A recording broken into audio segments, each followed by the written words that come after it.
Welcome once again students on our channel Agrizone. So हमने पिछले हमारे जो 2 लेक्चर थे उसमें जो बेसिक जो कॉन्सेप्ट होता है बायोलॉजी के वो पढ़ लिए थे। अब हम बेसिक की ओर न चल के अब हमें जो चैप्टर वाइज चैप्टर स्टार्ट करेंगे। तो हमने सबसे पहले सेल चैप्टर जो सेलेक्ट किया है कि हम पहले सेल पढ़ेंगे, सेल के बारे में पढ़ेंगे। उसके बाद जो नेक्स्ट चैप्टर है वो हम स्टार्ट करेंगे। तो हम सबसे पहले सेल से स्टार्ट करते हैं। सेल, तो सबसे पहले सेल होता क्या है ये जानना हमारे लिए सबसे इम्पोर्टेंट बात है कि सेल होता क्या है। तो हम हमारे डेली हमारे जो अराउंड पूरा एनवायरनमेंट है उसके तरफ देखते हैं, हम बहुत सारी चीज़ें देखते हैं। तो हमने कभी ये सोचा है या फिर खुद से हमने पूछा है कि ऐसी क्या चीज़ है जो हमें जीवित बनाती है और निर्जीव बनाती है। ऐसी क्या चीज़ है जो किसी चीज़ को सजीव या निर्जीव बनाती है, मतलब ऐसी कौन सी चीज़ है जो चीज़ को लिविंग और नॉन लिविंग बनाती है। तो उसके पीछे का कारण क्या है? उसके पीछे का कारण है सेल। जिस चीज के अंदर सेल प्रेजेंट रहेगी वह चीज हमारी सजीव है, और जिसके अंदर सेल एब्सेंट है वह निर्जीव है। मीन्स जिसमें सेल प्रेजेंट है वो तो लिविंग है और जिसमें एब्सेंट है वो नॉन लिविंग है। क्योंकि हम देखते हैं जैसे कि किसी में मूवमेंट नहीं होता, जैसे प्लांट है, प्लांट में सेल होती है। बहुत सारी नॉन लिविंग थिंग है जिनमें सेल नहीं होती है, तो उनमें मूवमेंट भी नहीं होता, ना ही कोई एक्टिविटी होती है। तो बेसिकली ये सेल है। और हम सेल की डेफिनेशन के बारे में पढ़ेंगे कि सेल होता क्या है। सेल होता क्या है? What is cell? सेल मतलब कोशिका। कोशिका होता क्या है? कोशिका किसे कहते हैं? तो अगर हम इसकी डेफिनेशन इंग्लिश में देखेंगे तो इसकी डेफिनेशन होगी, ये सेल इज ए, मैं लिख देता हूं पूरी, सेल इज अ फंडामेंटल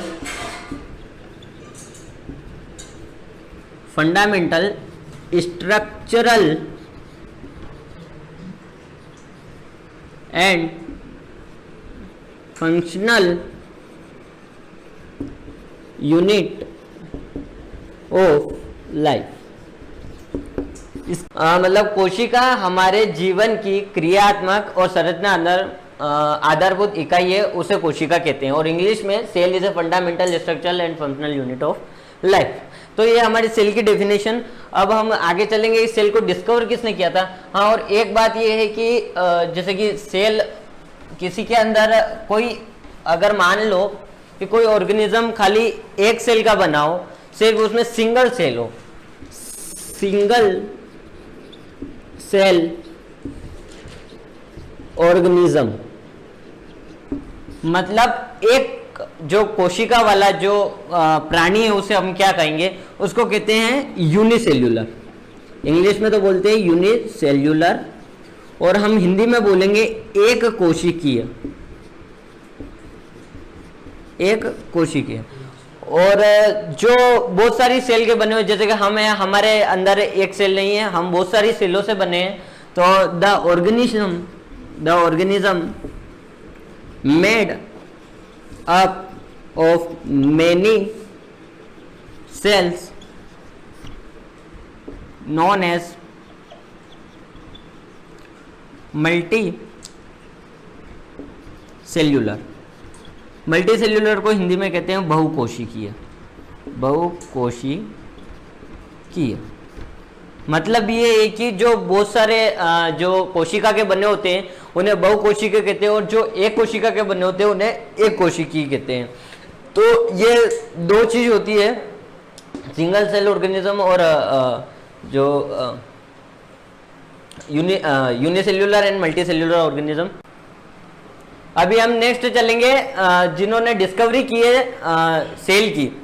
जो 2 साइंटिस्ट आए थे, सबसे पहले की थी रॉबर्ट हुक ने, जो कि हमारे डेड सेल है, उन मृत कोशिका है। रॉबर्ट हुक ने उसके ऊपर डिस्कवरी की थी, जो कि कॉर्क के ऊपर की थी। कॉर्क के ऊपर सबसे पहले की थी रॉबर्ट हुक ने, जो 1665 में 1665 में रॉबर्ट हुक ने लिविंग सेल पे, सॉरी डेड सेल पे मतलब मृत कोशिका पे जो रॉबर्ट हुक ने वो डिस्कवरी की थी, खोज की थी। इसके बाद आए थे एंटोन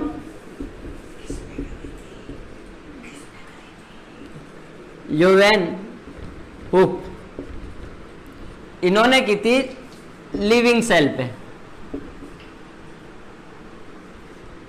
मतलब जीवित कोशिका पे इन्होंने खोज की थी। और रॉबर्ट हुक 60-65 डेड सेल मृत कोशिका पे की थी, जो कि की थी कोर्क पे, कोर। और इन्होंने की थी बैक्टीरिया पे, एंटोन ल्यून हुक ने की थी बैक्टीरिया पे। तो ये हमारे मेन दो साइंटिस्ट थे जिन्होंने जो सेल की डिस्कवरी थी वो सबसे पहले की थी। और इसके बाद है जो इसकी ब्रांच है जिसमें सेल की स्टडी होती है, कोशिका की जो है वो अध्ययन किया जाता है, वो एक ब्रांच है जिसको कहते हैं साइटोलॉजी।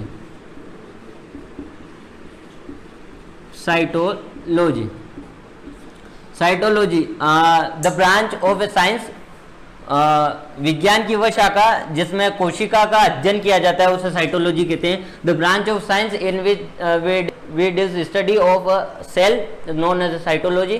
तो ये हमारी जो सेल की ब्रांच है जिसमें हम उसकी स्टडी करते हैं, ये वो ब्रांच थी। अब जो कोशिका विज्ञान का जनक है वो किसे कहते हैं? जो कोशिका विज्ञान का जनक कौन है? तो कोशिका विज्ञान का जनक मतलब साइटोलॉजी, फादर ऑफ साइटोलॉजी कौन है? तो वो है रॉबर्ट हुक। रॉबर्ट हुक को ही हम कोशिका विज्ञान का जनक कहते हैं, फादर ऑफ साइटोलॉजी कहते हैं। उसके बाद हमारे मॉडर्न जो आधुनिक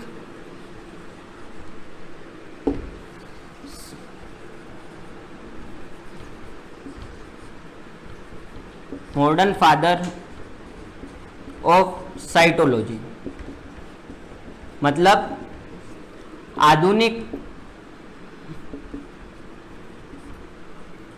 कोशिका विज्ञान का जनक, वह है सीपी श्वानसन। उसका नाम है सीपी श्वानसन। यह है मॉडर्न फादर ऑफ साइटोलॉजी, आधुनिक कोशिका विज्ञान का जनक सीपी श्वानसन को कहते हैं। और हमारे जो कोशिका विज्ञान का जनक रॉबर्ट हुक को कहते हैं। और इसके बाद जो हमारे इंडियन फादर ऑफ साइटोलॉजी, जो हमारे भारतीय कोशिका विज्ञान के जनक है, उनको कहते हैं फादर ऑफ इंडियन साइटोलॉजी।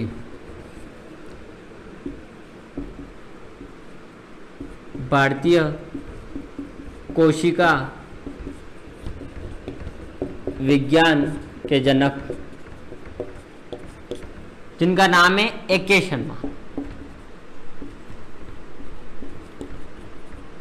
ये हमारे Indian father of Indian cytology, भारतीय कोशिका विज्ञान के जनक, जिनको कहते हैं ए.के. शर्मा। तो ये हमारे मेन साइंटिस्ट थे जिन्होंने जो सेल की, उन्होंने दो ने तो सेल की खोज की थी और इन्होंने भी इंट्रोड्यूस किया था सेल को सबसे पहले इंडिया में, ए.के. शर्मा ने। हाँ, तो अब हम नेक्स्ट चलते हैं सेल थ्योरी की ओर, जिन्होंने दो साइंटिस्ट ने दी थी, एक था शिल्डिन और एक था स्वान, जिन्होंने दी थी सेल थ्योरी। सेल थ्योरी को कहते हैं कोशिका का सिद्धांत। कोशिका सिद्धांत हिंदी में कहते हैं कोशिका सिद्धांत, सेल थ्योरी, जो कि दो साइंटिस्ट ने दिए थे मेन। एक था शिल्डिन, जो कि जर्मन बोटनिस्ट था,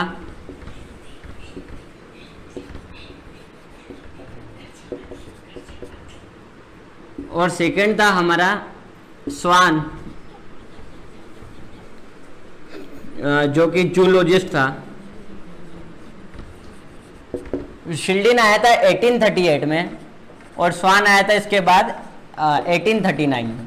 तो जब शिल्डिन जो जर्मन बोटनिस्ट था जो 1838 में आया, तब उसने जो कहा था, शिल्डिन ने कहा था कि उसने जो बहुत सारे प्लांट्स थे उनके ऊपर स्टडी की थी और उसके बारे में बताया कि जो प्लांट्स की जो एक मेम्ब्रेन होती है, उसने एक मेम्ब्रेन को देखा था कि हाँ प्लांट्स के एक आउटर मेम्ब्रेन को देखा था और उसे उसने सेल कहा था, उसके ऊपर स्टडी की थी। और स्वान ने जो एनिमल्स है, बहुत सारे एनिमल्स हैं, उनकी जो मेम्ब्रेन उनके ऊपर स्टडी की थी और उसने भी एक जो आउटर मेम्ब्रेन के बारे में डिस्कस किया था या बताया था। तो इन दोनों ने मिलकर सेल थ्योरी दी थी, लेकिन ये इनका सिर्फ एक हाइपोथेसिस था, वो इनके पास पूरा प्रूफ नहीं था उसका। हाइपोथेसिस मतलब एक तरह का विचार था, उनकी खाली सोची हुई बात थी कि हाँ भाई ऐसा होता है, उनका पूरा प्रूफ नहीं था, उन्होंने पूरा प्रॉपर तरीके से एक्सपेरिमेंट नहीं किया था। जिसको इनके बाद एक और साइंटिस्ट आए थे जिनका नाम था रोडोल्फ विर्चाउ, जिनका नाम था रोडोल्फ विर्चाउ। ये रोडोल्फ विर्चाउ ये जो आए थे, इन्होंने कहा था बाद में आके, जब इन्होंने इनकी थ्योरी को जो हाइपोथेसिस था उनको समझाया था कि जो दो बात कही थी। पहली बात ये कि जो एक सेल है, मतलब एक कोशिका है, उससे ही दूसरी जो कोशिका है वो प्रोड्यूस होती है। मतलब ये है कि एक कोशिका से ही दूसरी कोशिका बनती है। और दूसरी बात ये की थी, ये बोली थी इन्होंने कि cell, all cell arise from pre-existing cell।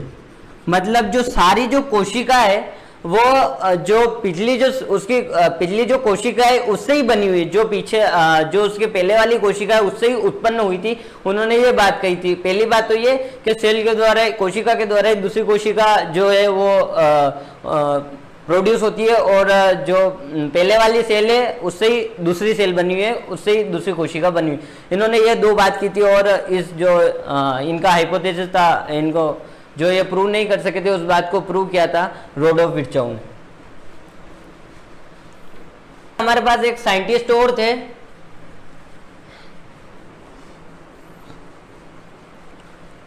जिनका नाम था कोलिकर।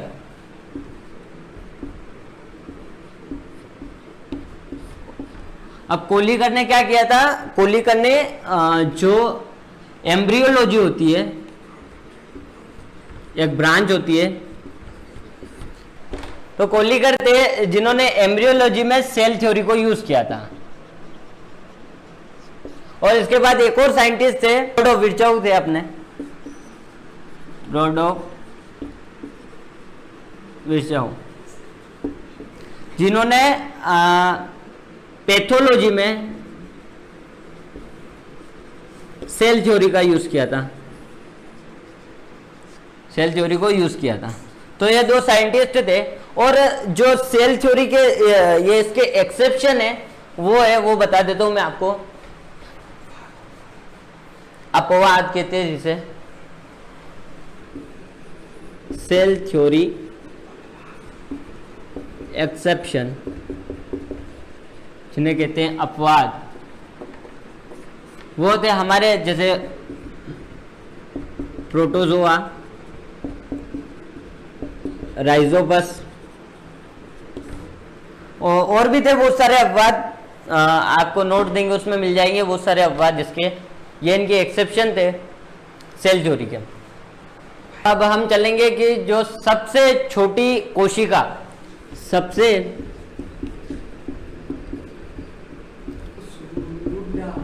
छोटी कोशिका मीन्स स्मॉलेस्ट सेल। सबसे छोटी कोशिका कौन सी है? तो सबसे छोटी कोशिका है हमारी पीपीएलओ, लेड लेवाई।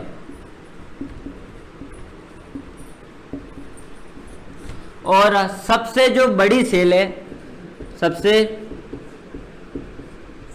बड़ी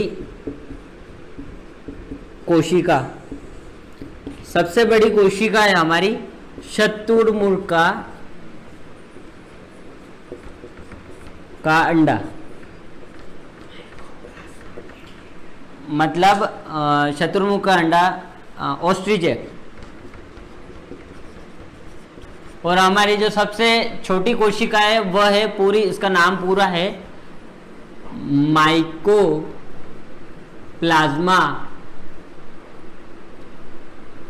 लेडलेवाई, जिसको पीपीएलओ कहते हैं।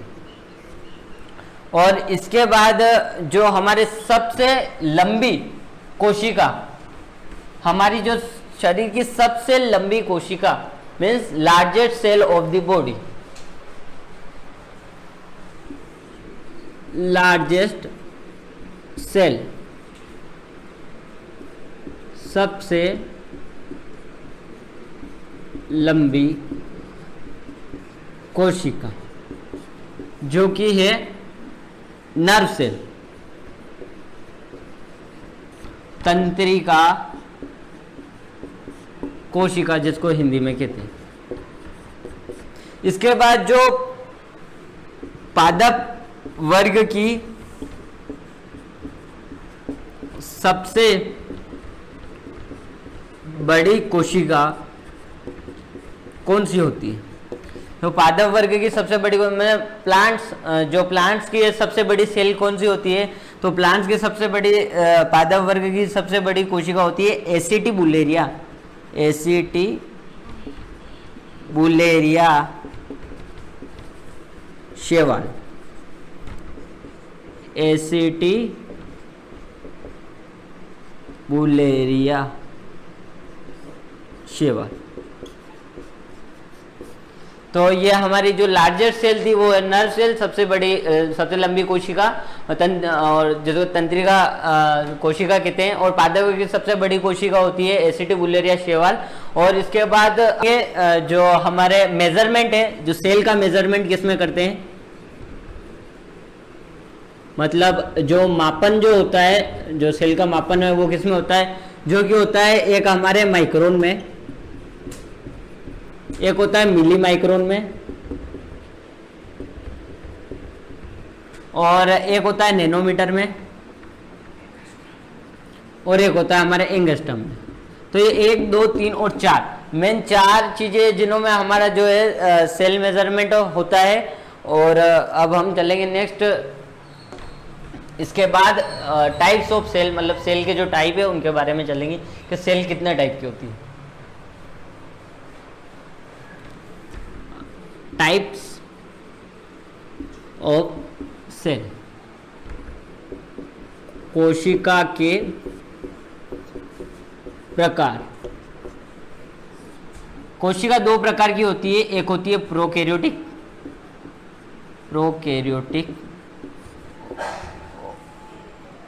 हमारा यूकैरियोटिक, यूकैरियोटिक। और प्रोकैरियोटिक का जो एग्जांपल है वो है बैक्टीरिया,